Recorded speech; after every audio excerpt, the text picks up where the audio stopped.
앵커 브리핑 시작하겠습니다. SK하이닉스 오늘 2% 이상 상승세 보여주고 있습니다. 1분기 역대 그러니까 분기 기준으로 또 최대 실적 성적표를 찍었잖아요. 근데 투자 유의사항이 있어서 오늘 알려드리려고 합니다. 일단 1분기 실적이 굉장히 잘 나왔다고 말씀을 드렸는데 이유는 D램입니다. 이쪽에서 수익성을 받쳐줬기 때문에이고요. 일반 메모리 같은 경우 이제 PC와 스마트폰 얘기를 하는 겁니다. D램, 낸드 플래시 이쪽, 그러니까 범용 D램 그거 좀 생각하시면 되고. 리스타킹이라고 하는 건 재고 보충 수요입니다. 그러니까 트럼프 대통령이 무역 관세를 때리려고 하자 미리미리 재고를 쌓아두자 메모리 수요 말씀드리는 거고요. 이런 수요 때문에 예상 외로 잘 나왔다라는 흐름이 있고요. 그리고 AI 시대이잖아요. 범접할 수 없는 패러다임이 왔습니다. 그렇다 보니까 고부가 가치 메모리들이 잘 팔리게 되겠죠. 대표적으로 HBM 되겠습니다. 매출 비중이 확대되다 보니까 D램 같은 경우에는 ASP 평균 판매 단가거든요. 가격이 뭐 떨어지지 않는 플랫한 거고 그리고 D램 OPM이라고 해서 사업 이익률이라고 보시면 됩니다. 53.4%로 추가적으로 개선된 흐름들이 있다 보니까 게다가 낸드 이제 플래시 메모리라고 생각하시면 되고 BEP 수익 어느 정도 뭐 망가지지 않았다. 괜찮은 흐름들이 나타나고 있다라고 나오다 보니까 수익이 예상보다 잘 나왔네. 이런 결과를 도출을 할 수 있었습니다. 자, 그럼 2분기는 과연 어떨까요? BNK 투자증권에서는 역시 2분기 역시 분기 기준 최대 실적을 달성할 수 있습니다라고 예상을 하더라고요. 보면은 2분기 영업이익은 8조 8천억 원 정도 예상됐고 앞서서 1분기 실적 괜찮게 나온 이유와 동일합니다. 트럼프 정부의 관세 정책 때문에 메모리 재고를 미리미리 쌓아 올려서 그렇다 보니까 수요가 늘다 보니까 출하량이 증가를 하면서 가격도 받쳐주다 보니까 긍정적인 영업이익이 날 것이다라고 예상을 했습니다.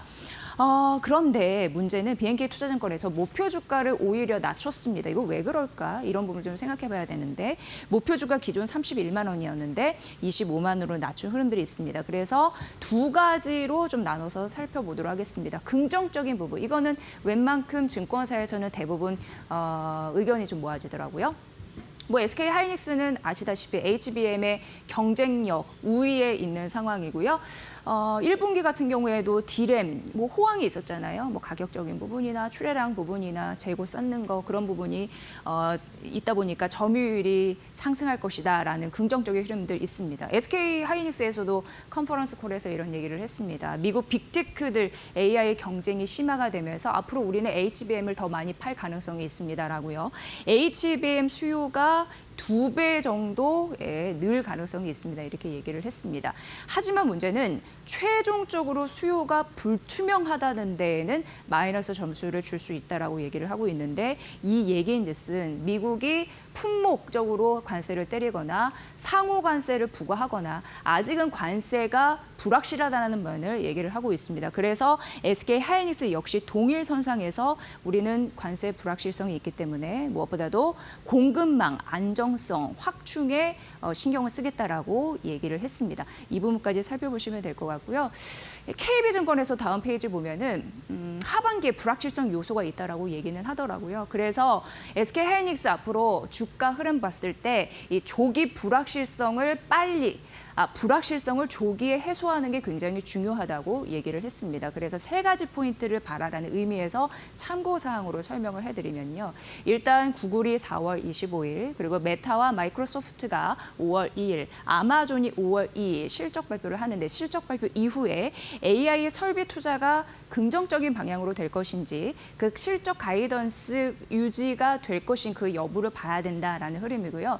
엔비디아 같은 경우에는 차세대 AI 칩 있잖아요. 블랙웰 GB300 이 신제품 출하 시기가 굉장히 중요합니다. 그래서 이 신제품 출하 시기가 늦춰지게 되면 HBM 수요가 늦춰질 가능성이 있어서 SK하이닉스 실적단에 이미 뭐 영향을 미치겠죠. 그런 흐름 좀 보셔야 될 것 같고 하반기 특히나 메모리, 해외 메모리 수요에 큰 타격을 줄 수 있거나 아니면 리스크 감소할 수 있는 요인인데 관세 정책, 대외 불확실성 이 부분이 굉장히 중요한 가지이다. 이렇게 설명을 할 수 있을 것 같습니다. 자, 마지막 보도록 하겠습니다. 그래서 불안한 반도체에 어떤 투자 전략을 좀 가져가야 될까에 대한 정리가 좀 필요한 상황인데요.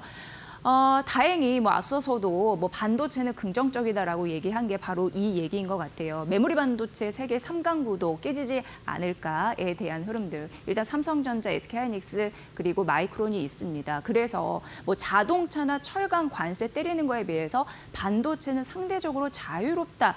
제한적이다라는 얘기를 하는 이유가 바로 이거이고요. 삼성전자, SK하이닉스 아니면 별 다른 곳이 없잖아요. 그런 흐름에서 이해를 하면 되는데 그래서 뭐 시장 일각에서는 AI 서버는 관세 수요 영향이 제한적이다라고 하는 것도 바로 이 이슈 되겠습니다. 하지만 관세 전쟁이 부를 그 파급 경기 침체는 다른 얘기다라고 얘기를 하고 있어서 이게 SK하이닉스의 결론적으로 얘기하면 목표 주가를 하향시킨 가장 큰 이유라고 얘기를 할 수 있을 것 같고요. 지금 글로벌 경기가 침체되면 IT 기기 값이 오르게 됩니다. 그러면 수요가 전반적으로 침체되는데 그걸 누가 감당하겠느냐 이런 얘기이고요. 대표적으로 마이크로소프트 같은 경우에도 미국 데이터 센터 설립을 좀 계획을 연기하기도 했잖아요.